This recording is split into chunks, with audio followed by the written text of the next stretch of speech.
okay students, for supporting any nation we require good industries, and for industrial development we require good means of transportation and communication. That's why we used to call transportation and communication as lifelines of any economy. And this chapter is related to our transportation and communication. So first we will study about means of transportation. So basically three means of transportation are there. What? Land transportation, water transportation and air transportation.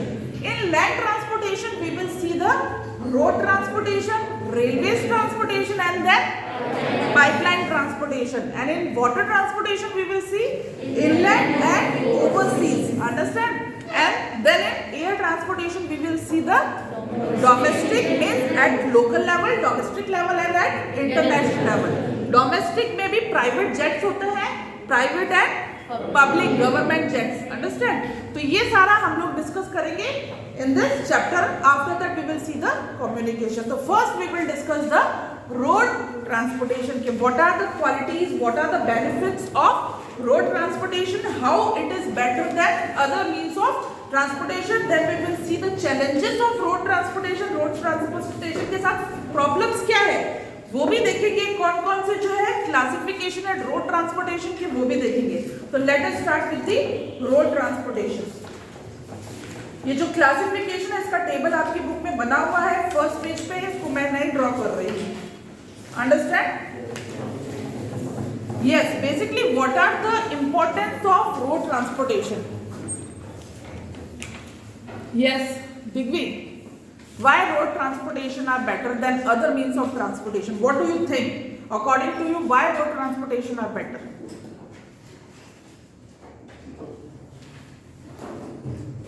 Yes, Rajyavardhan. Okay, the importance of road transportation. According to your book, construction cost of road is much lesser than the railway lines. This is the first. Beta, you have to do this question in your book also, notebook also. Okay, what are the importance of road transportation? The first is its construction cost is very less.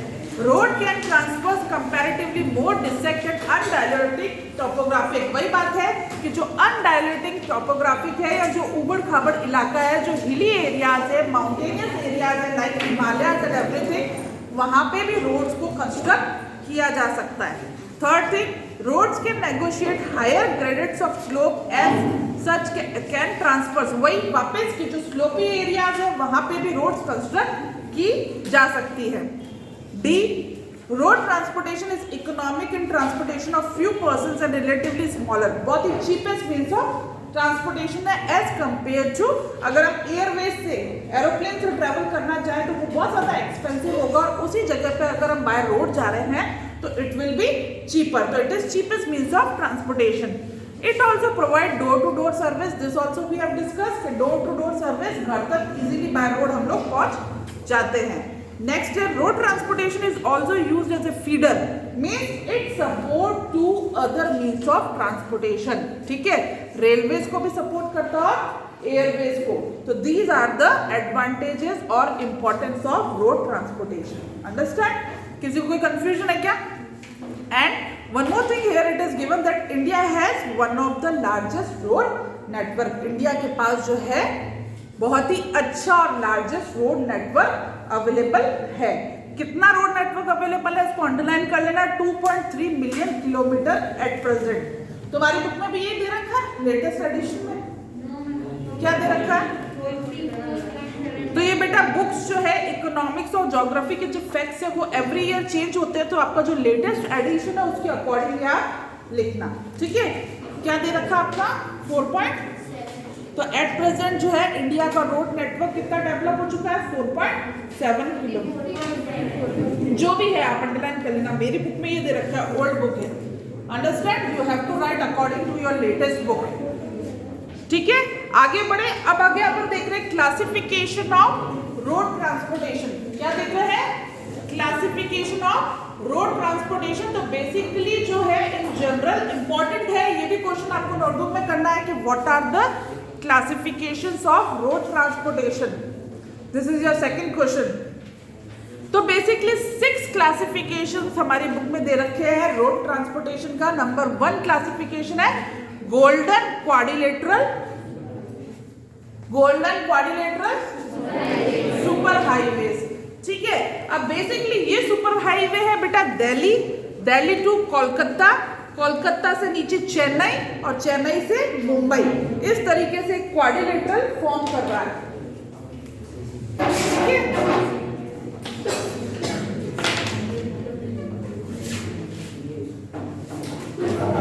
Delhi,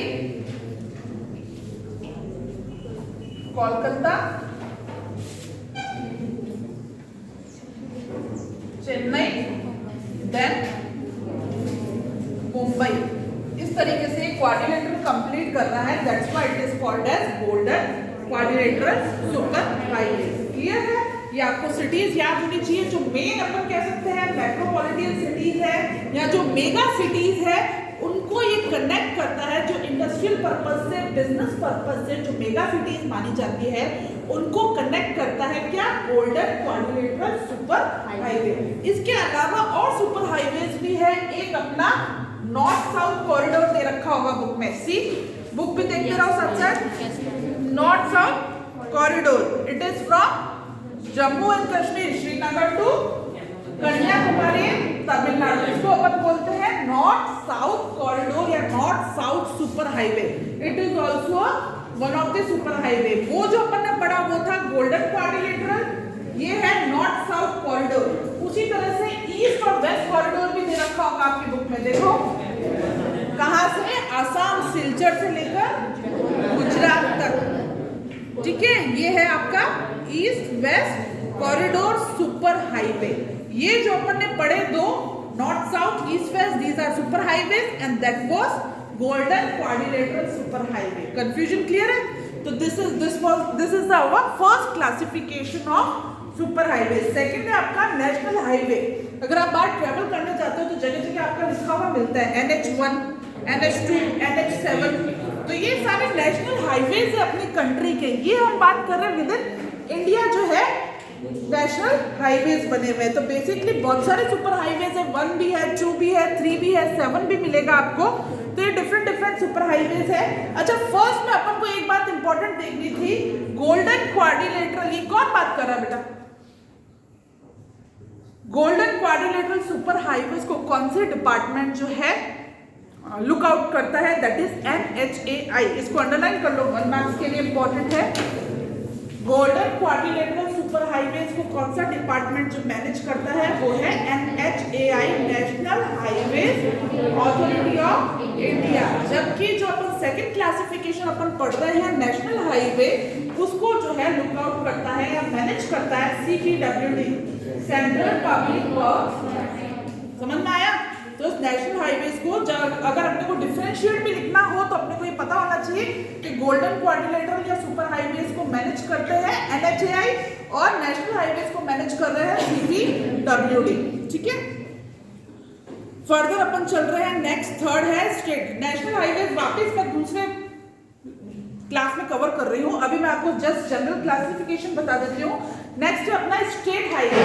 state highways को कौन manage कर रहा है? PWD department सुना है आपने? Public work department. और state highways generally क्या होता है, जो स्टेट कैपिटल है, जैसे MP की कैपिटल हुई भोपाल, तो स्टेट को मेजर जो स्टेट एरियाज है उसको कैपिटल से जो कनेक्ट करता है हाईवे, उसको बोलते हैं स्टेट हाईवे। समझ में आई कि स्टेट को उसी की कैपिटल से कनेक्ट करने वाले हाईवेज को हम बोल रहे हैं स्टेट हाईवेज, और इनको मैनेज कर रहे हैं PWD डिपार्टमेंट। फोर्थ कैटेगरी अपनी डिस्ट्रिक्ट रोड्स।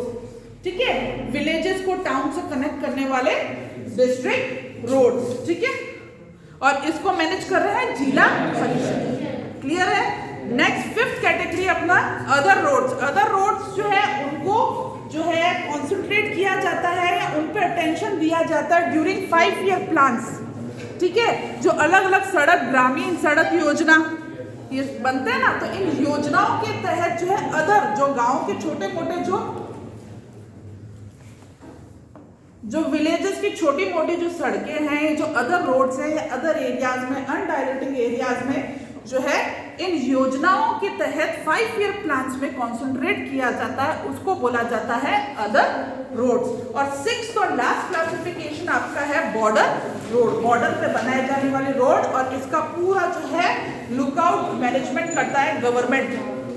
ठीक है, बॉर्डर एरियाज में जो रोड बनाए जाते हैं that is look after by our government, central government, union government. Clear है? तो टोटल 6 क्लासिफिकेशंस अपन ने देखी। Number 1 golden quadrilateral super highway, ठीक है।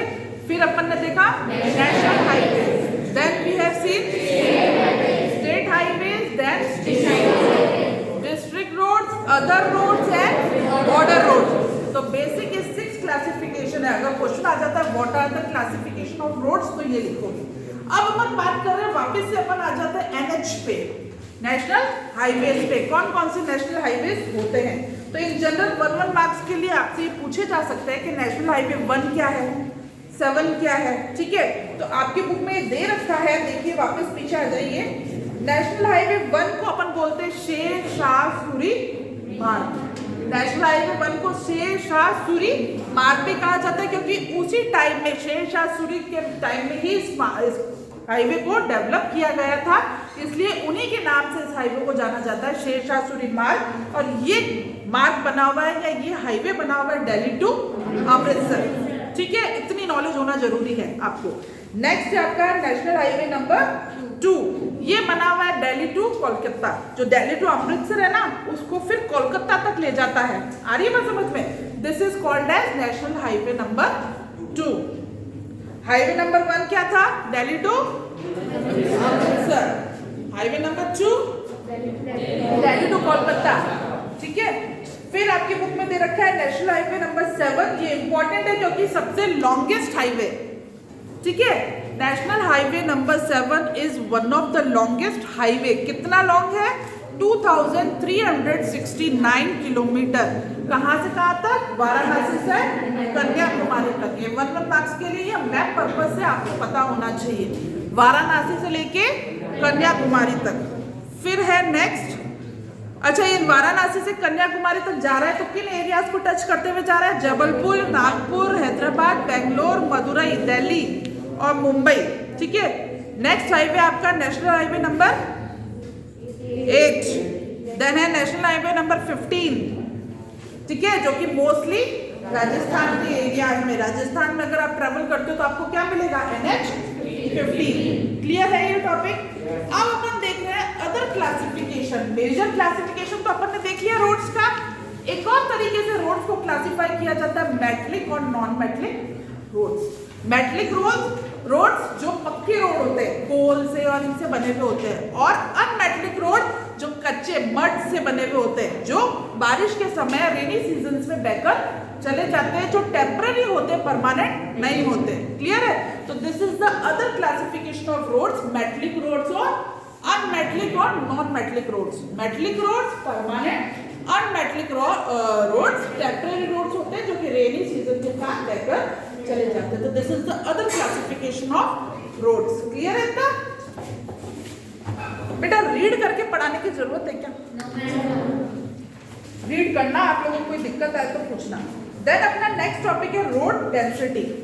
रोड डेंसिटी, अब अलग अलग स्टेट्स की जो रोड डेंसिटी होती है बेटा वो अलग अलग होती है। रोड डेंसिटी मींस पर स्क्वायर किलोमीटर में लगातार कितना रोड बना हुआ है। आ रही बात समझ में? रोड डेंसिटी मींस कि लगातार एक ही वे में कितना रोड बना हुआ है, बीच में कुछ फॉरेस्ट नहीं आ रहा है, या कुछ और एग्रीकल्चर फील्ड नहीं आ रहा है, या रोड टूट नहीं रहा है, या माउंटेन्स नहीं आ रही। मतलब एक पूरी प्रॉपर एक जो डेंसिटी रोड की क्या है। तो अलग अलग स्टेट्स में अकॉर्डिंग टू दी कह सकते हैं physical environment, according to the circumstances, according to the population. ठीक है, जो रोड डेंसिटी है वो अलग अलग स्टेट्स की अलग अलग है। इसको रीड कर लेते हैं एक बारी। The length of road per 100 square kilometer of area is known as the, underline कर लो road density क्या होता है for 1 marks. Density of road. Distribution of road is not uniform in the country. This density of all road varies from only 10 kilometer in Jammu and Kashmir में क्या मिल रहा है density of road? पर square kilometre में कितना road है? सिर्फ 10 kilometre तक लगातार रोड देखने को मिल रहा है। तो तुम्हारी लेटेस्ट बुक है बेटा, ठीक है, आप अपनी बुक के हिसाब से देखना। नहीं है, देखो ना बेटा, मेरी बहुत पुरानी बुक है, जो मेरी बुक है वो बहुत ज्यादा पुरानी जा रही है। Density of all road varies from only 12.14 km in Jammu and Kashmir to 517.77। देखो केरला की रोड डेंसिटी देखो कितनी ज्यादा है, ठीक है। These are the census according to 31st March 2011। मेरे पास मेरी बुक में 96 के सेंसस है, इसलिए डिफरेंट जा रहे हैं। Road transportation in India faces a number of problems keeping in view the volume of traffic and passenger। यहाँ से एक क्वेश्चन और बन रहा है, लिखो What are the problem faced by road transportation in India? Road transportation का last question, importance देखने हैं, क्लासिफिकेशन देखने हैं रोड ट्रांसपोर्टेशन के, और challenges face by a problem. किसी भी तरीके से क्वेश्चन आ सकता है। तो what are the challenges face by road transportation या what are the problems face by road transportation. तो नंबर 1 प्रॉब्लम क्या है? The volume of traffic and passengers. जो रोड ट्रांसपोर्टेशन में जनरल प्रॉब्लम क्या फेस करने को मिलती है?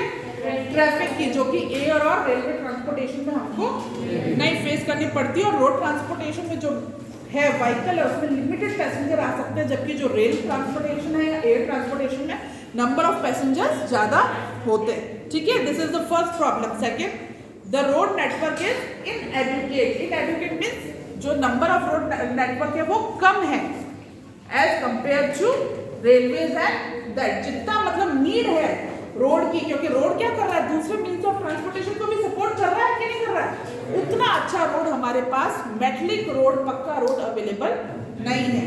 देन आ जाएगा about half of the roads are unmetal and the limit and this limits their uses during the rainy season. और मैक्सिमम जो रोड है हमारी कंट्री में, इंडिया में, अदर कंट्रीज का भी देखिए, वो अनमेटलिक है, टेम्पररी बनाए जाते हैं, जो कि रेनी सीजन में यूज से बाहर हो जाते हैं। The national highway inadequate too. और जो नेशनल हाईवेज है उनकी और ज्यादा जरूरत है, पक्के रोड्स की, नेशनल हाईवेज की, ताकि जो टाइम कंज्यूमिंग हो सके। अल्टीमेटली नेशनल हाईवेज बनाए क्यों जाते हैं? ताकि मेगा सिटीज को, हाई सिटीज को इजीली कनेक्ट किया जा सके, ताकि जो है क्विक मीन्स ऑफ ट्रांसपोर्टेशन हो, इंडस्ट्रियल डेवलपमेंट हो, इंपोर्ट एक्सपोर्ट पर्पज से, अदर पर्पज से जो है टाइम कंज्यूम हो सके। आ रही है समझ में? देन है moreover the roadways are highly congested in cities and most of the bridges and culverts are old and narrow। मतलब ब्रिजेस और ये जो है वो पुराने हो चुके हैं, अनडायलेटिंग है, सिटीज में जो है रोड नेटवर्क अच्छा नहीं है, अब कंजेस्टेड है। रोड पे लोग क्या लगा देते हैं, जो वेंडर्स है वो क्या लगा देते हैं, गाड़ी लगा लेते हैं ना, तो वो और ज्यादा उसको कंजेस्टेड कर देते हैं। तो these are the disadvantages of road transportation। However, in recent years, fast development of road network has taken place in different parts of the countries। अभी जो है हमारी गवर्नमेंट जो है पूरे स्टेप्स उठा रही है, बहुत सारे स्टेप्स उठा रही है for the development of road transportation. Clear है रोड ट्रांसपोर्टेशन? रेलवे स्टार्ट करें?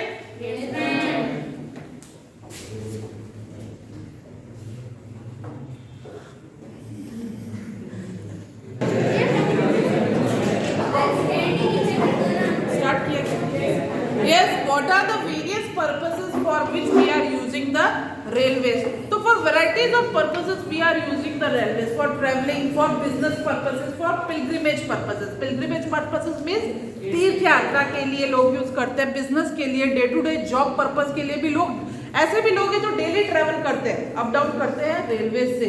तो फॉर वेरियस पर्पसेस, तो क्वेश्चन आ सकता है what are the purposes for which we are using the railways? तो in general for business purposes, for pilgrimage purposes, for goods transportation, for passengers transportation, isn't it?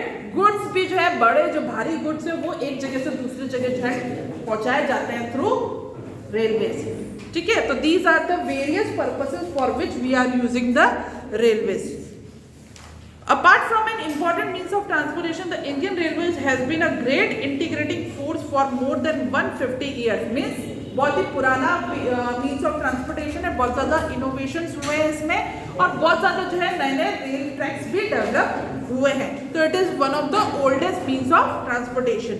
Railway in India bind the economic life of the country as well as accelerate the development. Obviously कहीं ना कहीं देश के development में railways का बहुत बड़ा योगदान है, इंडस्ट्रियल डेवलपमेंट में और एग्रीकल्चर डेवलपमेंट। ये मैं बार बार आपको बता रही हूँ कि किसी भी देश के डेवलपमेंट के लिए, इकोनॉमिक डेवलपमेंट के लिए एग्रीकल्चर और इंडस्ट्रीज होना, अच्छे होना जरूरी है और उनको सपोर्ट करता है ट्रांसपोर्टेशन नेटवर्क, और उसमें भी रेलवेज का जो है बहुत ज़्यादा जो है कॉन्ट्रीब्यूशन माना गया है। The Indian railway has a network of 7031 station. तुम्हारे बुक में दूसरा है, यही है, spread over a route length of 63,221 kilometre with a fleet of 7817 locomotive. Locomotives किसको बोलते हैं बेटा? लोकोमोटिव्स किसको बोलते हैं? लोकोमोटिव्स नहीं पता? हाँ बोलो। Locomotive trains, good trains, goods carrier, goods carrier, passenger carrier सुना? जनरल जो ट्रेन है दैट इज पैसेंजर कैरियर, और लोकोमोटिव्स बोलते हैं गुड्स कैरियर को, जिसमें सामान जाता है, that is called as locomotives. 5321 passenger service vehicle, 4904 other coach vehicle and 228170 wagons as on 31st March 2004. So these are figures available with me on 2004. You see your figures, and this is not important for the purpose of exam. In general knowledge दे रखी है। अच्छा बताओ मुझे ये क्या होता है बेटा? Metre gauge, metro gauge, broad gauge, narrow gauge, ये सुना आपने? ये आपके सामने टेबल दे रखी है नेक्स्ट पेज पे। ब्रॉड गेज, मीटर गेज सुना है? नैरो गेज, अनिल बताना। अनिल हाँ बोल रहा, जल्दी बताओ Anil. What is the difference between metre gauge या मेट्रो गेज या ब्रॉड गेज?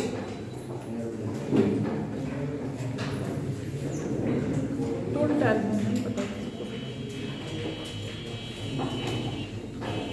इनल क्या डिफरेंस होता है मेट्रो गेज और ये सुना है कभी आपने? Broad gauge, metro gauge. Actual में मेट्रो नहीं है, मीटर गेज होता है। हाँ मीटर ही है, मेरे पे मेट्रो दे रखा है पर होता मीटर है, मुझे ध्यान है। राज्यवर्धन बता रहा है, वेरी गुड, बताओ। मीटर गेज और ये ब्रॉड गेज, इन दोनों में ये पहले की होती थी मीटर गेज, और ब्रॉड गेज जो अभी के ट्रैक्स होते हैं वो ये थोड़ा ज़्यादा बड़े होते हैं। हाँ वैभव यही बोलना था। पार्ट वासु बेटा, जब सिंगल होता है ना, सिंगल रेलवे ट्रैक, ये डिफरेंस है। ब्रॉड गेज मतलब बहुत सारी रेलवे ट्रैक्स होना, ठीक है? तो एक सिंगल रेलवे ट्रैक, अगर आप लोगों ने ट्रेवल किया हो जयपुर से सीकर की तरफ, तो क्या है वहाँ पे? मीटर गेज है, एक सिंगल रेलवे ट्रैक है, एट ए टाइम एक ही रेलवे, ठीक है? और ब्रॉड गेज जहाँ पे 2-3 ट्रेन इजीली चल सकते, ये डिफरेंस है, ठीक है? अब अपन पढ़ रहे हैं नेक्स्ट। नैरोज मींस सकरे एरियाज में, जो अपन कह सकते हैं माउंटेनियस एरियाज में, ऐसी जगह पे नैरो गेज। क्लियर है? बैठो। नेक्स्ट अपन पढ़ रहे हैं the distribution pattern of the railway network in our country. ये क्वेश्चन है, करो, important. What are the distribution pattern of railway network in our country? Pattern of railway networks in our country.